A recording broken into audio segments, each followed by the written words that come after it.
We talked about that combo when I believe it was us who was covering that game, and we talked about the combo of Sidekick and Alacrity, where it's like the Roche taking potential of it, the fighting taking potential of it, and fight talking. And here we go. Kataome's in some trouble. Sunstrike comes down right on top of the Clockwork, and it's BZM who draws first blood.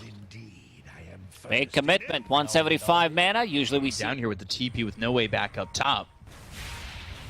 But yeah, you'd have to assume that they're going to try and get a kill in the tower. Sprout doesn't lock him in, it just blocks him out. Now they're going to have Watson go in onto Yuragi. They're trying to chase. They've also got the Clockwork coming over. Yuragi, he may not have a TP, but he will now because he's dead. That's a problem as Kataomi gets the cogs around Taiga. And this is looking like it's just going to be a second OG. They gather themselves a lead and hand it right back with a move like this. They give both kills to Watson. He need, like we talked about, Ursa having a good time. It's a really good Ursa game overall. Onto the Death Prophet. They'll throw a Rocket Flare up here. They don't have a hook shot to follow it up. Crypt Swarm, Fade Bolt, both these heroes really low. Stormstormer joins in, and he's level 7. So he'll go to the Illusory Orb, drop the Dream Coil down onto 2 of these heroes, but they've got the spread around Kataomi. They go and pop and snap this Dream Coil. Taiga trying to run, but the Illusory Orb will finish him off. They go to the rebound, look for the Sunstrike, but he'll die before it lands as they end up trading.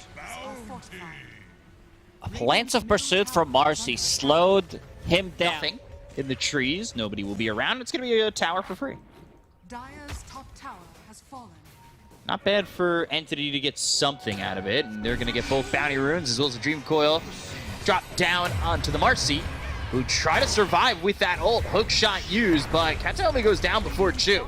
Telekinesis, Sprout blocking Toby in, trying to Spirit Siphon to survive. TP attempt, but the Tornado stops it. BZM with the rest of his team should have the control to get the kill, and it's going to be Taiga who gets the final blow. Even Ice Frog could not help Toby trying to TP out there. Triple Spirit Siphon commits everything in the laning stage.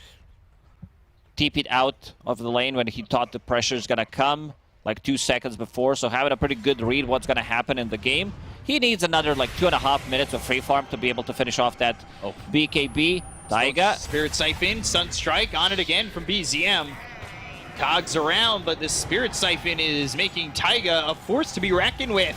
They're going to bring Yuragi in. The Spirit Siphon's back and forth, and now they got the Cold Snap. Toby getting low, and he's going to fall.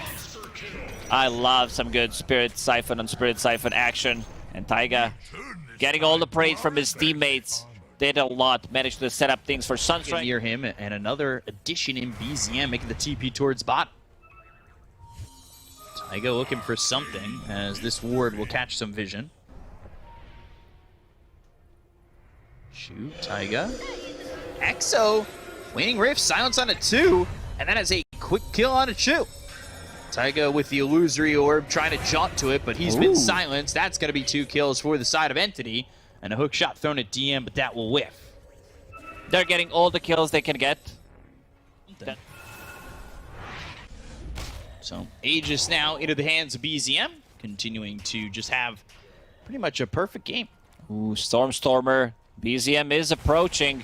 He's got that Orchid, and Cold Snap Meteor down onto the puck. Stormstormer hit with a deafening blast, and BZM with a solo kill. He's now godlike, 9-0-4. What a performance from BZM. He's all over the place. And another one. Ravage hits 2. Fishman's going to be in trouble right after this if they kill Toby quick enough. Spirit Siphons keep him alive long enough where Fishman's able to walk away. Where was this OG during the major? And now they're going to finish off this tier 1 tower on the top lane. BZM will get the last set. Boots of Travel now done, so that means even more global presence. Ursa with the BKB. Entity wants to take a fight, but both teams do have vision of the high ground.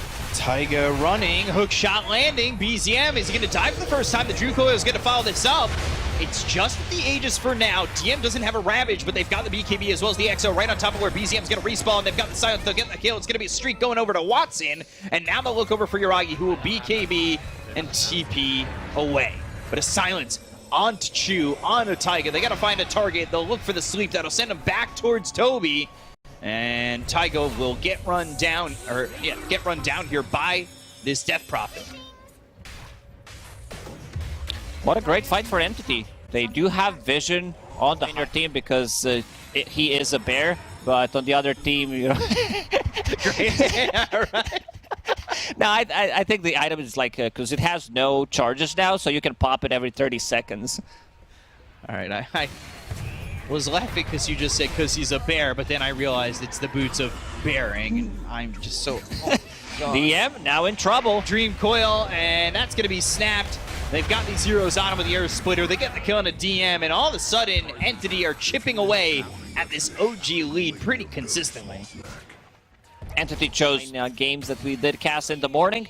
It says 6k gold lead for OG, but I still feel if EXO is available, that they can take the fight. Coil onto Splitter, 3 points in natural order, and then Ursa jumps in. Blink, Ravage, Sunstrike, and dead. Stormer needs a way to survive. Taiga. He's gonna get in the middle of those sleeps, so he survives, throws down his own spirit. He'll try to fight Katayomi, but they've also got Watson, and he'll clean up Taiga. Watson did not die for 20 plus minutes. I think he died once in the laning stage, this early death, but so what an Seal item. Totem, and that's going to be just as good of as a Force Staff. There's the Heaven's Halberd with the BKB. They go to the Ravage, and it lands on the 2. They'll steal the Crypt Swarm. Watson kind of caught out. Nobody's here as he's been kited for the most part. Tornado lands on the 2. Sunstrike, Tendrils of the Deep. They take out the Aegis. They also got the kill into the Clockwork, so they're going to look to get themselves another as the Dream Coil comes down, as Toby's going to be around the back with the Exo and the Spirit Siphons. Ursa can't hit them. But he's been hit with the Heaven's Halberd. Ursa can't hit. Watson going to go down to Taiga. Toby looking like he's going to be next, and OG having a much better fight than before, and they just obliterate Entity. This is what we talked about, the kiting potential with these 4 staffs. Ursa tries to get... Racks, they've already done some damage to half. And now the power of Nature's Prophet. Alacrity, sidekick, bongo drums. He's looking like pre-patch Lena out there. Telekinesis, Meteor, Tendrils of the Deep. Hookshot comes in. They've got the silence on to 3, 4 heroes. Toby now on the run with the Spirit Siphon. Choose trying to get the dispose. He'll send him back, and now with the Unleash, is the damage enough? Crypt Swarm, BKB. Toby, though, is he going to be safe even with the BKB? Yuragi backs off of it. Nature's Call. Watson goes in. The right clicks onto this Nature's Prophet, but the 4 staffs, are they going to be too much? There's 1. There's 2. And now it's looking like they've gotten far enough away from the Ursa. They'll get the kill to the Clockwork with the Gush from DM, and it's just showing the power of 4 staff. This item is too damn... Stood. So OG's going to put the pressure on Entity to defend their base, and maybe if they catch somebody a little bit too far out, they'll make a move. They do have this Hex, so they can start with that.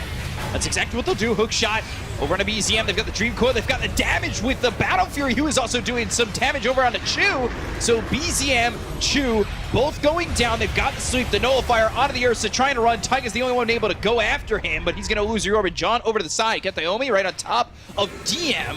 Cogs push him back towards the hands of Watson, and they're going to get themselves a 3rd kill. So, sort of a defense here for Entity lining up. Now we see the power of this Nullifier. He locks on a defensive tool. Problem is, there's already that Nullifier, right, on DM. Double damage. So let's see. Smokes from both teams. Oh, now they have high ground.